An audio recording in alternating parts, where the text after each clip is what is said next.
축구 선수를 꿈꾸다가 전혀 다른 분야인 정치에 입문하시게 된 계기가 어떻게 되나요? 사실 축구랑 정치랑 그렇게 다르지 않았어요. 어. 축구도 어떻게 보면 규칙과 룰을 지키면서 공정하게 그것을 겨루고 또 승패가 나오면 그것을 또 인정하고 같이 협업하는.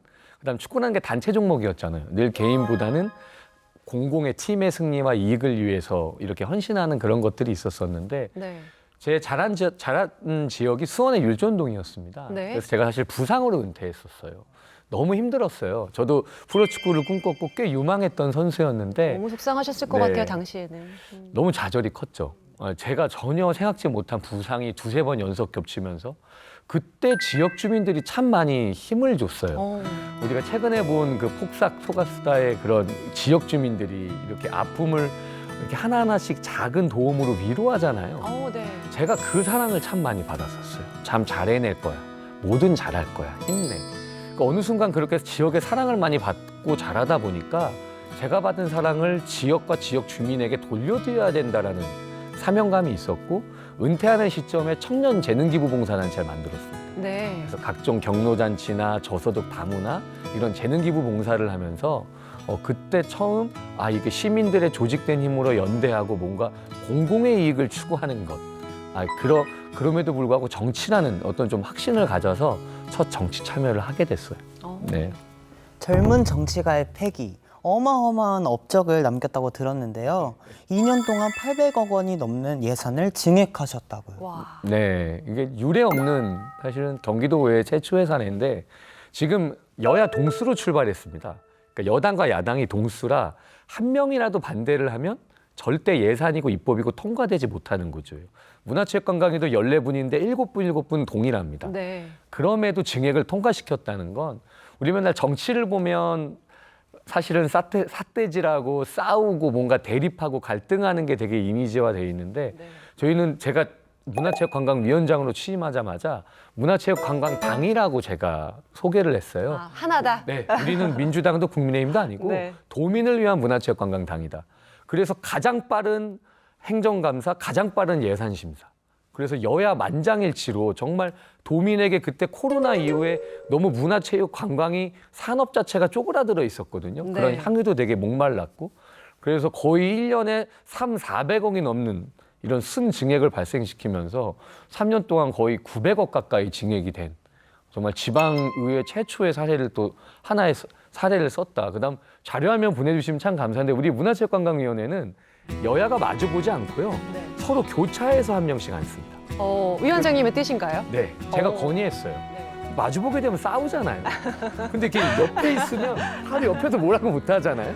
그리고 이렇게 질의하지 않는 시간에 서로 대화를 하시더라고요. 네. 옆에 서로 교차해서 앉으니까. 그러니까 이런 하나의 변화 하나가 국민이 원하는 그런 정치의 어떤 사례들을 많이 만들어내고 있다. 참 감사하게 생각하고 있습니다. 근데 쉽지 않았을 것 같은데요. 처음에 뭐 이렇게 합시다, 이렇게 합시다, 이렇게 아무리 위원장이란 자리를 하더라도 네. 동료들의 그런 호응을 이끌어내기는 쉽지 않으셨을 것 같은데 네. 어떻게 좀 하셨나요? 결국 진심이었던 것 같아요. 그러니까 진짜 호소했어요. 우리가 나중에 이 도민이 뽑아주신 임기 4년을 끝나고 해상했을 때 뭐를 남기실 거냐 제가 그랬어요. 지역 주민에게. 갈등하고 맨날 싸우고 대립하는 모습으로 그런 정치인으로 남으시겠습니까? 아니면 우리가 정말 맞는 건 맞다고 하고 정말 도민의 복리 증진을 위해서 우리가 뭔가 성과와 결과를 만들어낸 그런 정치인과 위원회로 남으시겠습니까? 한 번은 믿고 따라와 달라 했는데 정말로 이렇게 저희는 원팀이에요. 그래서 가장 여야 의원님들이 정말 서로 친하고 교류 잘하고 서로의 고민을 서로 의논하면서 진짜 어떻게 보면 국회가 하지 못한 정치의 그런 롤모델을 만들어내고 있다. 네. 그렇게 생각합니다. 도민들이 뭐 가장 바라는 모습이죠, 이게. 그렇죠? 네. 네. 그리고 지난달이죠. 도의회 문화체육관광위원회 도민의 문화체육관광 분야에 공적 투자가 증대되어야 한다. 이렇게 네. 밝히고 74억 5천만 원의 예산을 증액했습니다. 네. 이 부분 좀 자세하게 좀 설명을 해 주시면 이것도 아까 말씀드렸던 연장선상입니다. 저번에 이제 1회 추경이 있었어요. 지금 사실 개헌부터 그다음 탄핵부터 지금에 이르기까지 코로나 때도 가뜩이나 힘들었는데 지금 뭐 연매출, 카드 매출이 하루에 1,800억 감소했다. 또 사회적 갈등 비용이 2,000조가 넘고 또 이 타격이 문화예술, 체육, 관광업계 종사자들한테 바로 왔어요. 사실 더 어려워졌다고 말씀들 하시잖아요. 네, 관광액은 거의 15%에서 20% 감소했다는 통계 수치가 있고요. 네. 아시다시피 문화행사, 예술행사 줄 취소됐습니다. 그런 상황에서 이제 우리가 또 어떻게 보면 새로운 정부가 출범했고 또 우리 K문화강국을 늘 표방하시는데 이 기조에 맞춰서 우리가 그때 본 예산 때 삭감했던 공공기관의 사업비들이 있어요. 이 사업비들이 다 도민의 지역의 문화예술 공연, 또 체육활동, 또 관광산업의 금융지원 이런 필요한 요소들이었어서 74억이지만 여야 만장일치로 또 경기도에서 가장 빠른 예산 심사로 만장일치로 증액 통과시켰다. 네, 그래서 이 시드머니가 다시 한번 문화체육, 예술, 관광 분야에 어떤 훈풍으로 작용하기를 그렇게 소망합니다. 우리 도민들이 좀 더 행복하실 수 있는 기회가 열려 있다. 이런 느낌으로 받아들여집니다. 네, 정치가 희망이 되겠습니다. 체육, 문화, 문화, 체육, 관광 이 세 가지 분야라고 생각을 하면 사실은 좀 부가적인 거라고 생각을 할 때가 있었고요. 또 뭔가 내 삶을 먼저 찾은 다음에 그 뒤에 할 일, 여유가 좀 있을 때 뭐 이런 쪽의 분야였다면 요즘에는 정말 삶의 질을 결정하는 아주 그냥 핵심 요소로 생각들을 하시잖아요. 그럼요. 왜 이렇게 이 분야가 중요하다고 사람들이 생각한다고 위원장님 생각하시나요? 우리 흔히 100세의 인생 시대잖아요. 네.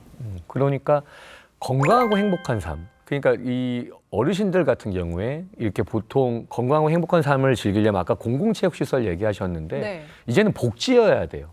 특히 이제 어르신들도 이런 재활 차원의 혹은 또 이런 치료 차원의 서비스도 중요하지만 아프기 전에 우리 30, 40, 50, 60 분들의 이런 체육활동 수요가 지금 굉장히 폭발적으로 늘어납니다. 네. 특히 여성분들의 이런 체육활동 참여가 폭발적으로 늘어났다는 통계들이 많아요. 그래서 이제 그런 계층과 성별의 벽이 허물어져 가고 있고 이제는 국가 차원에서 이제는 정말 내구장에서 정말 이렇게 집에 나서기만 하면 활동할 수 있는 이런 체육시설, 스포츠시설이 많아져야 된다. 이런 요구들이 계속 늘어나고 있고 여기 뭐 우리 상하님도 계시지만 우리 이제 K 콘텐츠가 지금 세계를 주도하고 있습니다. 맞아요.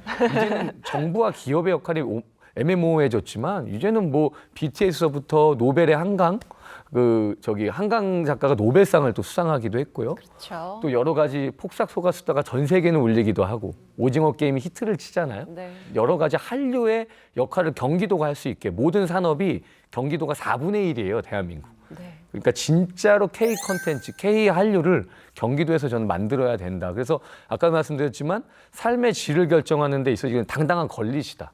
이제는 막 공연장 가서 봐야 되는 것도 있지만 여러 가지 문화예술 공연을 내 지역과 커뮤니티에서 즐길 수 있게 또 이게 어떤 대단한 분들이 와서 일회성으로 끝나는 게 아니라 인큐베이팅 시스템까지 같이 해서 다 문화인, 다 예술인 이렇게 좀 만들어가는 정책을 좀 공격적으로 하고 있습니다.